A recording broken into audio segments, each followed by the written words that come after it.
কোরআন থেকে আমাদের সম্পর্ককে বিনষ্ট করার জন্য, কোরআন থেকে আমরা দূরে সরে থাকার কারণে দীর্ঘ 16টা বছর এই কোরআনের কথা বাংলাদেশে বলার অনুমতি দেয় নাই। কথা বলেন ঠিক না বেঠিক?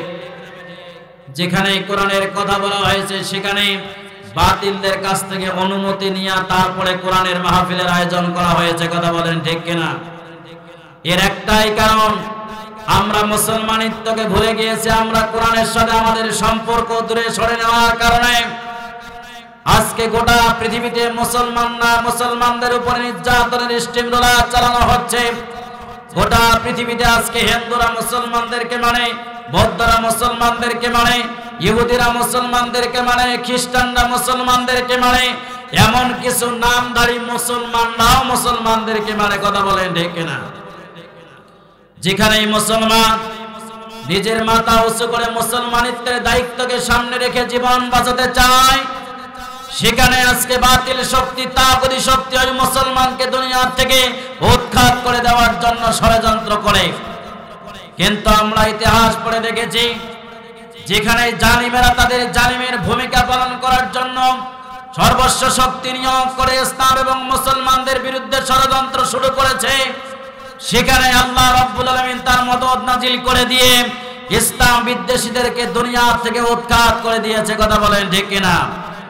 ইব্রাহিম আলাইহিস সালাম যখন কোরআনে আল্লাহর ইসলামের দাওয়াত নিয়ে দুনিয়ার জমিনে এসেছেন, হকের দাওয়াত নিয়ে এসেছেন, ঠিক সেই সময় জালিমের ভূমিকায় নমরুদ এসেছিল। ইব্রাহিম আলাইহিস সালামের ইসলামকে দুনিয়া থেকে উৎখাত করে দেওয়ার জন্য ষড়যন্ত্র শুরু করেছে। কিন্তু পৃথিবীর শক্তি যখন ইব্রাহিম আলাইহিস সালামের পক্ষে চলে এসেছে, নমরুদকে জুতার পিটানি খেতে খেতে দুনিয়া থেকে বিদায় হতে হয়েছে। কথা বলেন ঠিক কিনা? মুসা আলাইহিস সালাম যখন আল্লাহর হকের দাওয়াত নিয়ে দুনিয়ার জমিনে এসেছে, ফিরআউন তার সর্বস্ব শক্তি দিয়ে মুসা আলাইহিস সালামের ইসলামকে দুনিয়া থেকে উৎখাত করার জন্য ষড়যন্ত্র শুরু করে দিয়েছে।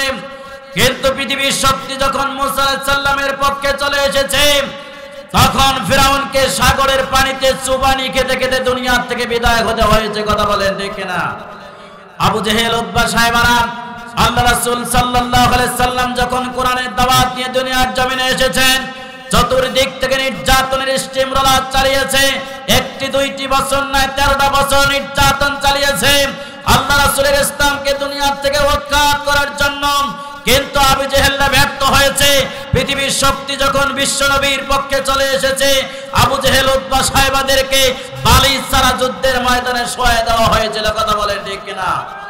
আজকে 1000 বছর পরে এই বাংলার জমিনে যারা মুসলমান এবং ইসলামের বিরোধিতায় নেমেছিল, দীর্ঘ 16টা বছর কোরআনের তাফসীর করতে দেয় নাই, কোরআন থেকে হক কথাগুলো মানুষের সামনে বলতে দেয় নাই। পৃথিবীর শক্তি যখন মাতরুম জনপদের পক্ষে চলে এসেছে, তখন বাংলাদেশ থেকে তারা পালাতে বাধ্য হয়েছে। কথা বলেন ঠিক না? যুগে যুগে যারাই জালিমের ভূমিকায় অবতীর্ণ হয়েছে, আল্লাহ রাব্বুল আলামিন সেই মাজলুমদের পক্ষে সহায় হয়ে জালিমদেরকে দুনিয়া থেকে উৎখাত করে দিয়েছেন। কথা বলেন ঠিক কিনা? সম্মানিত ভাইরা আমার, এই জন্য আমাদের কর্মসূচি হচ্ছে আমাদেরকে কোরআনের সাথে সম্পর্ক বৃদ্ধি করতে হবে, কোরআন অনুযায়ী আমাদের জীবনকে পরিচালনা করতে হবে। কোরআন ছাড়া এদিক সেদিক এক চুল পরিমাণ লড়া যাবে না। এই কোরআনের পক্ষে জীবন পরিচালনা করতে গিয়ে যদি রক্ত দিতে হয়, শহীদ হতে হয়, জীবনের শেষ বিন্দু রক্ত দিয়ে হলেও কোরআন এবং ইসলামকে বাংলার জমিনে কালেমার পতাকাকে উড্ডীন করার জন্য যদি জীবনের প্রয়োজনের ডাক এসে যায়, কারা কারা রাজি আছেন দুহাত তুলে আল্লাহকে দেখায় দেন।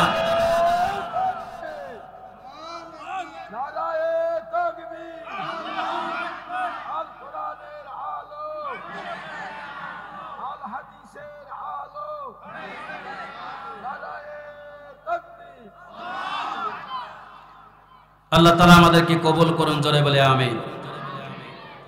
সম্মানিত ভাইরা আমার, প্রধান আলোচক কুষ্টিয়া থেকে আমাদের মাঝে এসেছেন, অল্প কিছুক্ষণের মধ্যেই আমাদের মাঝে উপস্থিত হবেন ইনশাআল্লাহ। আমি বসেছি আপনাদের কুড়িগ্রামের সন্তান। আমি মাহফিলের পরিবেশটা একটু তৈরি করার জন্য আমি এসে এখানে বসেছি। এজন্য যারা রাস্তায় আছেন, অযথা ঘোরাফেরা করতেছেন, যদি কোরআনের মহব্বত থেকেই থাকে, তাহলে মাহফিলের সৌন্দর্যটাকে রক্ষার জন্য মেহেরবানি করে সবাই এসে প্যান্ডেলের ভিতরে বসুন, মাহফিলটার পরিবেশটাকে রক্ষা করুন। আল্লাহ সকলকে সেই তৌফিক দান করুন, জোরে বলে আমিন। সম্মানিত ভাইরা আমার, আমি আপনাদের সামনে কোরআনুল কারীম থেকে সূরা নিসার 58 নম্বর আয়াত তেলাওয়াত করেছি। এই তেলাওয়াতকৃত আয়াতের আলোকে সংক্ষিপ্তভাবে কিছু কথা বলার জন্য চেষ্টা করব। আমার জ্ঞান তেমন নেই, যেহেতু দাওয়াত করেছেন বসেছি, কোরআন থেকে কিছু হক কথা বলে যাবে ইনশাআল্লাহ। আল্লাহ রাব্বুল আলামিন দুনিয়ার জমিনে আমাদেরকে তৈরি করেছেন।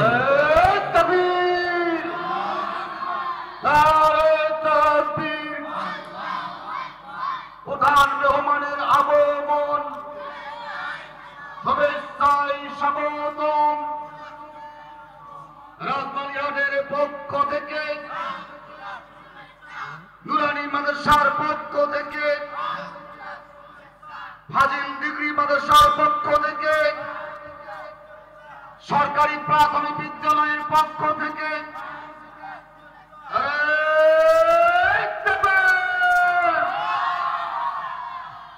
সম্মানিত তৌহিদি মুসলিম জনতা, আমাদের মাঝে উপস্থিত হয়েছেন আজকের মাহফিলের প্রধান মেহমান অ্যাডভোকেট ইয়াসিন আলী সরকার।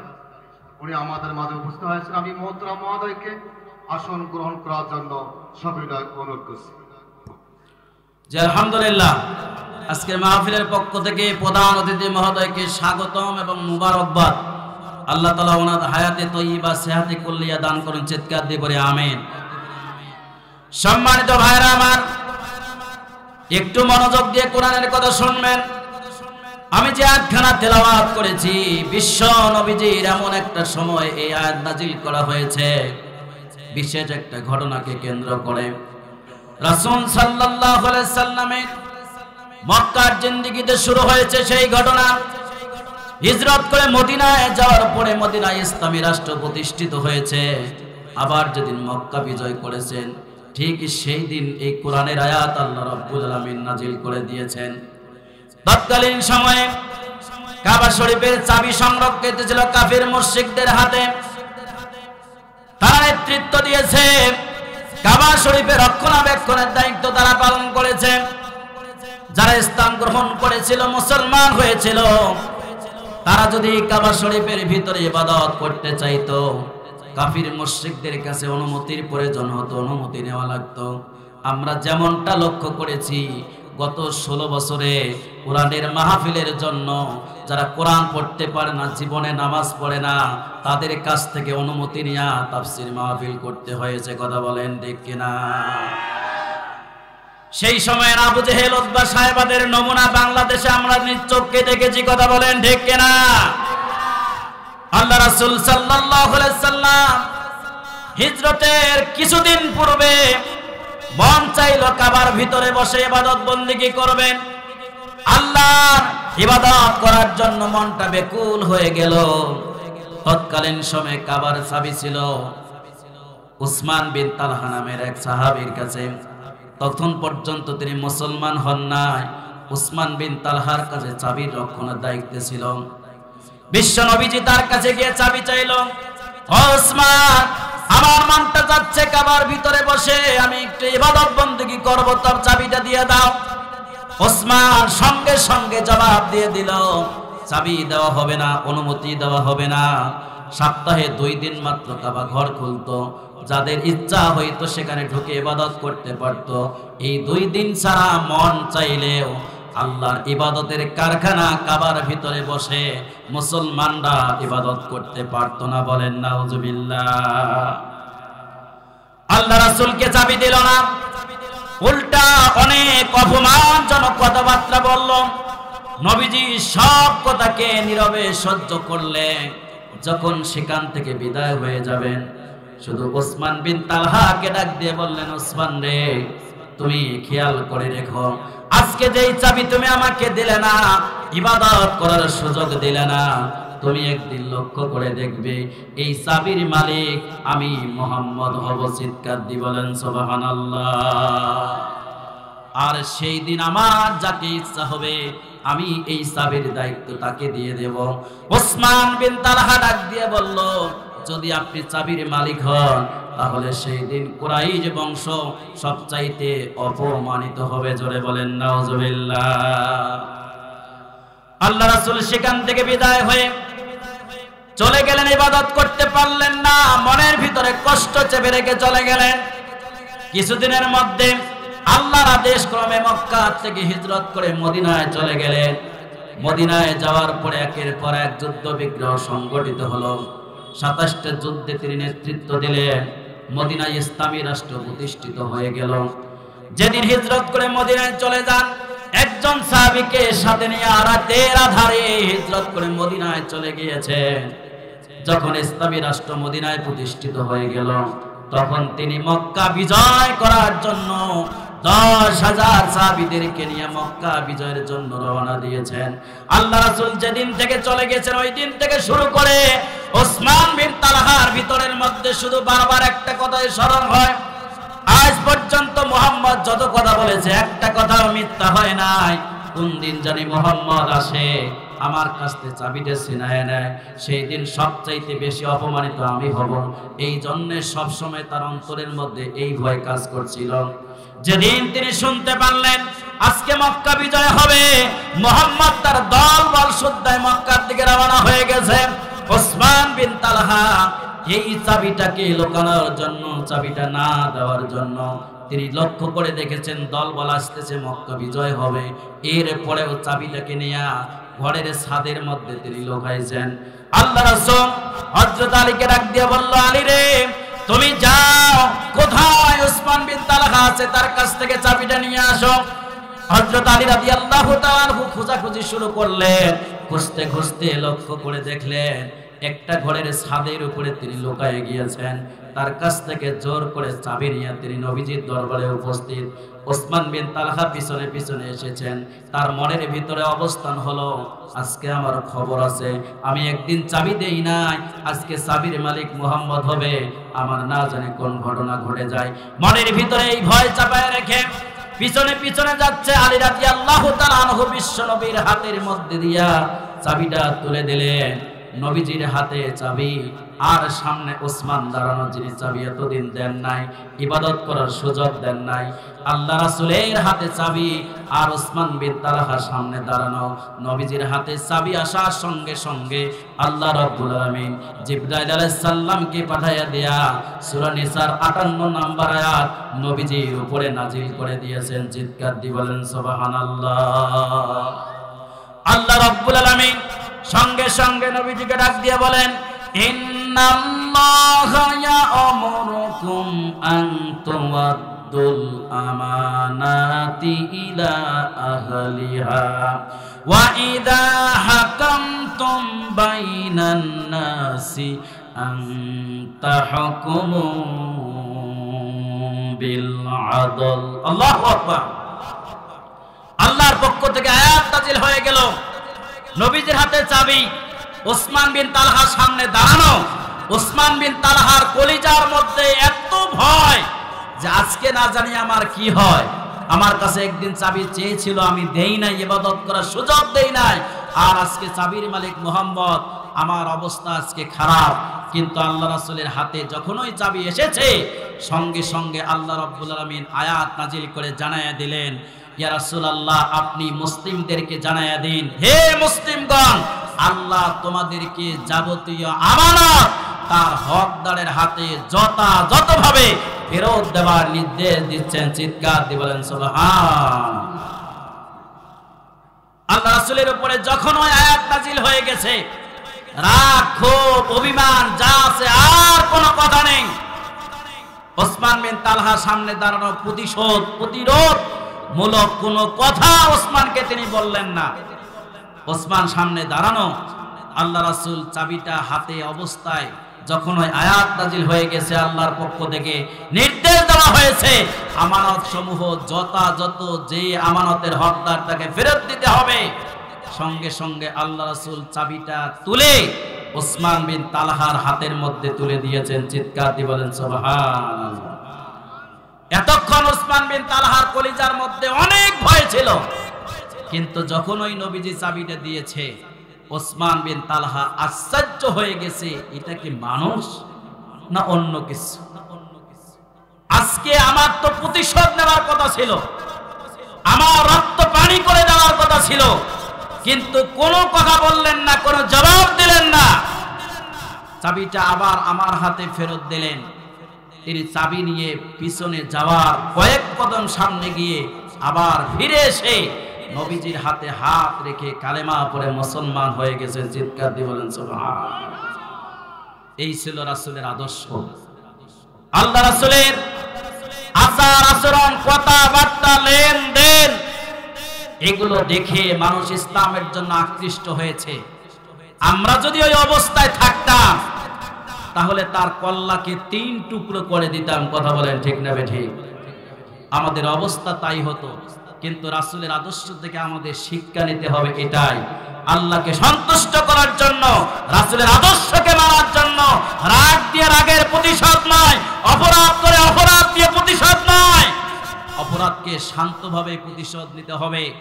বাংলাদেশ জামাত ইসলামের আমির ডক্টর শফিকুর রহমান বাংলাদেশ 5 আগস্টে যখন স্বাধীন হয়ে গেল, তিনি যখন ঘোষণা দিলেন দীর্ঘ 16 বছরে আমাদের উপরে যত জুলুম আর নির্যাতন করা হয়েছে, আমরা সাংগঠনিকভাবে তাদের কোনো প্রতিশোধ দেব না, আমরা তাদেরকে ক্ষমা করে দিয়ে দিলাম। বলেন সুবহানাল্লাহ। এইটা শুনে অনেকে আশ্চর্য হয়ে গিয়েছিল, কয় এইটা কোনো কথা? এত নির্যাতন করলো 16 বছরে, বাড়ির কাউকে থাকতে দিল না, একের পর এক কয়েকজনকে ফাঁসি দিয়ে দেওয়া হলো, কয়েকজনকে জেলখানায় শহীদ করে দেওয়া হলো, দিনের পর দিন, রাতের পর রাত। এই যে আমাদের প্রধান অতিথি বাড়িতে থাকতে পারেন নাই, রাত্রি 12টার সময় যদি বাড়িতে এসেছে, দেখেছেন পুলিশ এসে বাইরে বাড়ি পাহারা দিচ্ছে, বাড়ির থেকে পালিয়ে অন্য জায়গায় গিয়ে থাকতে হয়েছে। এরপরেও কোরআনের নির্দেশ, আল্লাহ রাসূলের আদর্শের উপরে চিন্তা ভাবনা করে তিনি সাধারণভাবে দলীয় ক্ষমা ঘোষণা করে দিয়েছেন। বলেন আলহামদুলিল্লাহ। সম্মানিত ভাইরা আমার, আমি আলোচনায় খুব লম্বা সময় মনে হয় পাবো না। আল্লাহ রাব্বুল আলামিন এখানে নির্দেশনা দিয়েছেন, আল্লাহর পক্ষ থেকে বলা হয়েছে আনতুয়াদ্দুল আমানাতি ইলা আহলিহা, তোমাদের আমানত সমূহ যথাযথ হকদারের হাতে ফেরত দাও। জোরে বলেন সুবহানাল্লাহ। কার কথা? আওয়াজ দিয়ে বলেন, কার কথা? আল্লাহর কথা।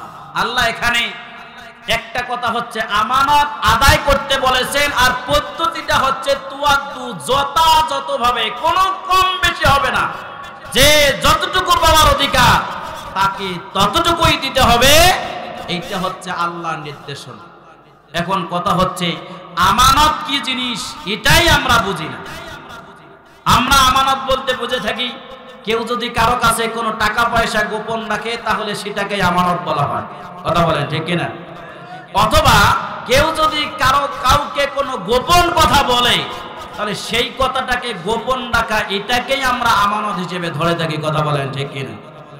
কিন্তু এই জায়গায় যে আমানতের কথা বলা হয়েছে, মুফাসসিরিনে কেরাম বিভিন্নভাবে এর ব্যাখ্যা করেছেন, তাফসীর করেছেন। তাফসীরে তাবারির মধ্যে এসেছে খেলাফত প্রতিষ্ঠার যত কাজ আছে সব কাজকে আল্লাহর পক্ষ থেকে আমানত হিসেবে দেওয়া হয়েছে। বলেন সুবহানাল্লাহ। তাফসীরে মারিফুল কোরআনে এসেছে শিক্ষকের কাছে ছাত্রের খাতাও আমানত। শিক্ষকের কাছে ছাত্রের খাতা আমানত। আপনারা লক্ষ্য করে দেখবেন শিক্ষক আর ছাত্রের মধ্যে সম্পর্ক, যে ছাত্রের ভালো সম্পর্ক, যে ছাত্র শিক্ষকের কাছে টিউশনি পড়ে, প্রাইভেট পড়ে, পরীক্ষার সময় ওই ছাত্রকে বেশি নাম্বার দিয়ে দেয়। কথা বলেন ঠিক কিনা? কিন্তু আল্লাহর কোরআনের এই আমানতের নির্দেশনা হচ্ছে এটাও আমানত। ছাত্র যত ছাত্র আছে, 1 রোলের ছাত্র হোক আর 30 রোলের ছাত্র হোক, সব ছাত্র শিক্ষকের কাছে কি সমান, কোনো পার্থক্য করা যাবে না। যদি করে তাহলে ওই শিক্ষক আমানতের খেয়ানতকারী হিসাবে কাল কিয়ামতের ময়দানে মুনাফিকের কাতারে দাঁড় হতে হবে। কথা বলেন ঠিক কিনা? এরপরে ফাতহুল বাড়িতে এসেছে স্বামীর পক্ষ থেকে স্ত্রীর কাছে আমানত আপন সতীত্ব এবং তার পরিবারের সমস্ত অর্থ সম্পদ দেখাশোনা করা, সতীত্বের হেফাজত করা, স্বামীর পক্ষ থেকে স্ত্রীর উপরে এগুলো হচ্ছে আমানত। এরপরে তাফসীরে ইবনে কাসিরে এসেছে নামাজ, রোজা, হজ, যাকাত এগুলো বান্দার জন্য আল্লাহর পক্ষ থেকে ইমানত। তারপরে তাফসীরে কুরতুবীর মধ্যে এসেছে দিন প্রতিষ্ঠার যত কাজ আছে সবগুলো আল্লাহর পক্ষ থেকে বান্দার উপরে আমানত। চিৎকার দিয়ে বলেন সুবহানাল্লাহ। অন্য এক বর্ণনায় এসেছে যে মানুষের কাছে তার ভোটটাও আল্লাহর পক্ষ থেকে আমানত। চিৎকার দিয়ে বলেন সুবহানাল্লাহ। ভোট আপনার আছে, এই জন্য আপনি যাকে খুশি তাকে দিবেন এটা হতে পারে। যত জায়গা বিবেচনা করে আপনাকে ভোট দিতে হবে।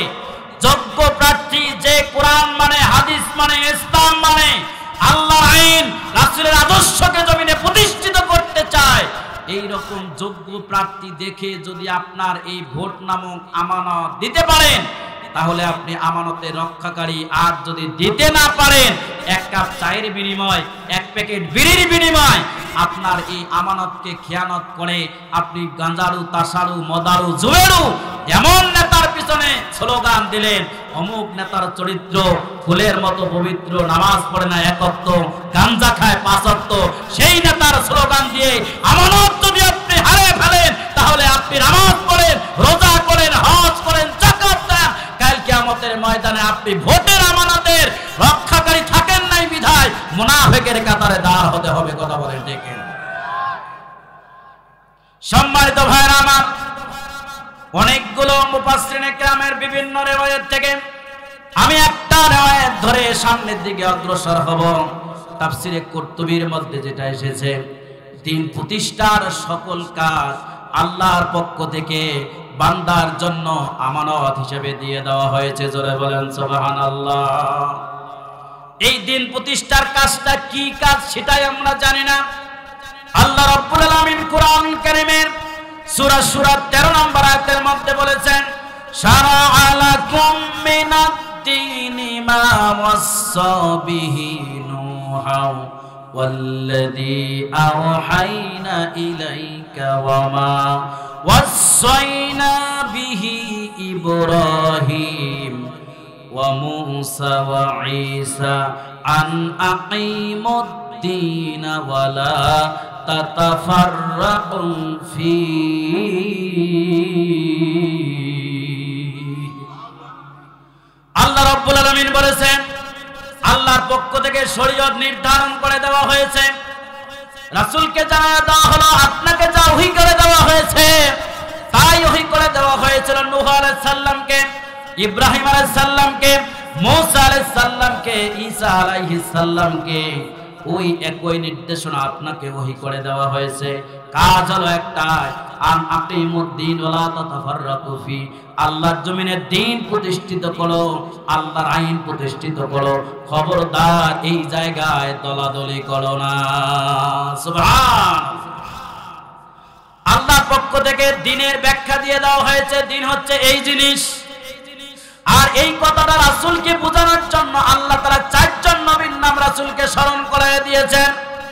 হে রাসূলুল্লাহ, আপনাকে যেই দায়িত্ব দেওয়া হয়েছে, যেই ওহী আপনার উপর করে দেওয়া হয়েছে, যেই কাজের দায়িত্ব দিয়ে দুনিয়ার জমিনে আপনাকে প্রেরণ করা হয়েছে, এই কাজের দায়িত্ব নূহ আলাইহিস সালাম, ইব্রাহিম আলাইহিস সালাম, মূসা আলাইহিস সালাম, ঈসা আলাইহিস সালামকে দেওয়া হয়েছে। এই কাজ করতে গিয়া তাদের যা অবস্থা হয়েছে আপনারও তাই হতে পারে। সুতরাং হতাশ হওয়া যাবে না, ধৈর্য হারা হওয়া যাবে না, এই কাজের উপরে অটল থাকতে হবে। আর আপনি বলে দিন মুসলিমদেরকে, যারা মুসলমান বলে দাবি করে তারা এই নির্দেশনা মানবে, আল্লাহর আইন প্রতিষ্ঠিত করার কাজ করবে, এই জায়গায় খবরদার তারা যেন দলাদলি না করে। সুবহানাল্লাহ। কোরআনুল কারীমের ভিতরে 25 জন নবীর নাম এসেছে। আর এই 25 জন নবীর ভিতরে সবচাইতে নির্যাতিত, নিপীড়িত হয়েছিলেন যেই নবী রাসূলুল্লাহ, তাদের মধ্যে অন্যতম আমরা পেয়েছি ইব্রাহিম আলাইহিস সালাম, মূসা আলাইহিস সালাম, ঈসা আলাইহিস সালাম, নূহ আলাইহিস সালাম, হযরত সালেহ আলাইহিস সালাম এরা সবচাইতে নির্যাতনের শিকার হয়েছিল। আর নির্যাতনের শিকার হওয়ার একটাই মাত্র কারণ ছিল, হযরত নূহ আলাইহিস সালাম যখন দাওয়াত দিয়ে এসেছেন, নূহ আলাইহিস সালাম চেয়েছিল জমিন আল্লাহর, আইনটাও চলবে কার? এই কাজ যখন করার জন্য তিনি জমিনে নেমে পড়েছেন, জাতির লোকেরা অস্বীকার করেছে 950 বছর পর্যন্ত দাওয়াত দেওয়ার পরে যখন জাতির লোকেরা শোনে নাই, অল্প কিছু সংখ্যক লোক কথা শুনেছেন, আল্লাহর পক্ষ থেকে গজব দিয়া গোটা জাতিকে ধ্বংস করে দেওয়া হয়েছে। বলেন সুবহানাল্লাহ। ইব্রাহিম আলাইহিস সালাম যখন আল্লাহর পক্ষ থেকে দ্বীন প্রতিষ্ঠার দায়িত্ব নিয়ে জমিনে এসেছে, নমরুদ তার সমস্ত ষড়যন্ত্রকে একত্রিত করে ইব্রাহিম আলাইহিস সালামের ইসলামকে দুনিয়া থেকে উৎখাত করে দেওয়ার জন্য ষড়যন্ত্র করেছে। অপরাধ ছিল একটাই, ইব্রাহিম আলাইহিস সালাম চেয়েছিল আইন চলবে আল্লাহর, আর নমরুদ চেয়েছিল আইন চলবে তার নিজের। এই জন্য ইব্রাহিম আলাইহিস সালাম আর মুসা, ইব্রাহিম আলাইহিস সালাম আর নমরুদের মধ্যে জমির আইলে ঠেলাঠেলি ছিল না, এক জায়গায় ঠেলাঠেলি ছিল। ইব্রাহিম আলাইহিস সালাম চেয়েছে আইন চলবে কার, আর নমরুদ চেয়েছে আইন চলবে তার। এই জন্য দ্বন্দ্ব, যুদ্ধ, বিগ্রহ হয়েছিল। কথা বলেন ঠিক কিনা? ঠিক মুসা আলাইহিস সালামকে একই দায়িত্ব যখন দেওয়া হলো, তিনি যখন সেই দায়িত্ব পালন করার জন্য জমিনে ছড়িয়ে পড়লেন, ফিরআউন তার সর্বস্ব শক্তি দিয়া মুসা আলাইহিস সালামের ইসলামকে দুনিয়া থেকে উৎখাত করার ষড়যন্ত্র করা শুরু করলো। মুসা আলাইহিস সালাম চেয়েছে আইন চলবে আল্লাহ, আর ফিরআউন চেয়েছে আইন চলবে তার নিজের। সে নিজেই খোদা বলে দাবি করে বসলো। আল্লাহ রাব্বুল আলামিন মুসা আলাইহিস সালামের উপরে রহম নাজিল করে দিয়া এই ফিরআউনকে সাগরের পানিতে চুবাইতে চুবাইতে দুনিয়া থেকে বিদায় করে দিয়েছেন। কথা বলে ঠিক কিনা? দ্বন্দ্ব হলো এক জায়গায় আল্লাহর আইন আর মানুষের আইন। কথা বলেন ঠিক কিনা? আল্লাহ রাসূল সাল্লাল্লাহু আলাইহি সাল্লাম তখন আল্লাহর পক্ষ থেকে নির্দেশনা আসলো, আল্লাহর জমিনে আল্লাহর আইন প্রতিষ্ঠিত করতে হবে। 40 বছর পর্যন্ত রাসূলকে বলা হলো আল আমিন, as-সাদিক, সমাজের সবচাইতে ভালো মানুষ। 40 বছর পর আল্লাহর পক্ষ থেকে যখন নির্দেশ এসে গেল আল্লাহর আইন প্রতিষ্ঠিত করার, তিনি যখন এই কাজ করা শুরু করে দিলেন, চতুর্দিক থেকে রাসূলের বিরুদ্ধে অপবাদ রটানো শুরু হয়ে গেল। রাসূলকে বলা হলো জাদুকর, রাসূলকে বলা হলো পাগল। দীর্ঘ 13টা বছর আল্লাহ রাসূলকে নির্যাতন করে সেই ইসলামকে ধ্বংস করতে চেয়েছিল। রাসূল চেয়েছিল আইন চলবে আল্লাহ, আর আবু জেহেল, উতবা সাহেবরা চেয়েছিল আইন চলবে মানুষের। কথা বলেন ঠিক কিনা? এই জন্য বিবাদ। ঠিক এই ইতিহাস যদি বাংলার জমিনে নিয়ে এসে একটু মিলায় দেখেন, দীর্ঘ 16 বছর এদেশের মুসলমানদের উপরে নির্যাতন করা হয়েছে। বাংলাদেশের 72টা দলের ভিতরে একটা দলকে বেছে নিয়ে জুলুম আর নির্যাতন করা হয়েছে। কথা বলেন ঠিক কিনা? কারণটা হচ্ছে এই দলটাই বাংলাদেশ জামাত ইসলামী। তারা চেয়েছিল আইন চলবে আল্লাহর, মানুষের তৈরি করা আইন চলবে না। আর এই নব্য ফিরআউন আবু জেহেল, উতবা সাহেবরা চেয়েছিল আল্লাহর আইন প্রতিষ্ঠিত হতে দেওয়া যাবে না, আইন চলবে আমাদের। এই জন্য যুদ্ধ বিগ্রহ হয়েছে। আর সেই এক পর্যায়ে গিয়ে তারা কাউকে ফাঁসির কাস্টে ঝুলিয়েছে। আল্লামা সাঈদীর মতো মানুষকে জেলখানায় 13 বছর নির্যাতন করার পরে প্রহসনের চিকিৎসার নামে আল্লামা সাঈদীকে তারা শহীদ করে দিয়েছে। কথা বলেন ঠিক কিনা? সম্মানিত ভাইরা আমার, অপরাধ এক জায়গায়। যারা চাবে আল্লাহর আইন, ওই জামানায় যারা রাষ্ট্রীয় ক্ষমতায় থাকবে, তারা নিজের আইন প্রতিষ্ঠিত করার জন্য এই আল্লাহর আইনের বিরোধিতা করে। আমরা সেটা 16 বছর দেখেছি। কথা বলেন ঠিক না ঠিক? এই জন্য আল্লাহ তাআলা বলেছেন তোমরা এই জায়গায় খবরদার দলাদলি করো না। আর আজকে যদি আপনি দেখেন, সব চাইতে বেশি দলাদলি এই জায়গার মধ্যে। কথা বলেন ঠিক না ঠিক? সম্মানিত ভাইরা আমার, যদি দল করতে হয় কোন দল আপনি করবেন? কোন মুসলমানের ঘরের সন্তান যদি মৃত্যুবরণ করে, তাহলে ওই মানুষটাকে একটা দোয়া পড়ে কবরের মধ্যে রাখা হয়, বিসমিল্লাহি ওয়া আলা মিল্লাতি। সবাই বলেন বিসমিল্লাহি ওয়া আলা মিল্লাতি। এই দোয়ার অর্থ হলো আল্লাহর নামে রাসূলের দলে তুলে দিলাম। আল্লাহর নামে রাসূলের দলে আপনি কাকে তুলে দিলেন? যে ব্যক্তি সারা জীবন রাসূলের দলের কথা সহ্য করতে পারত না, রাসূলের দলের কথা শোনার সঙ্গে সঙ্গে তার কলিজার মধ্যে আগুন লেগে যেত। আপনি এইরকম ইসলাম বিদ্বেষী রাসূলের দলের বিদ্বেষী কোন লোককে একজন দুইজন নয় 1000 হুজুর ডাকে যদি বিসমিল্লাহি ওয়া আলা মিল্লাতি রাসূলিল্লাহ এই দোয়া পড়ে কবরের মধ্যে রেখে দেন, তাহলে এই দোয়া কখনো কবুল হবে নাকি? কারণ সারা জীবন করেছে রাসূলের দলের বিরোধী।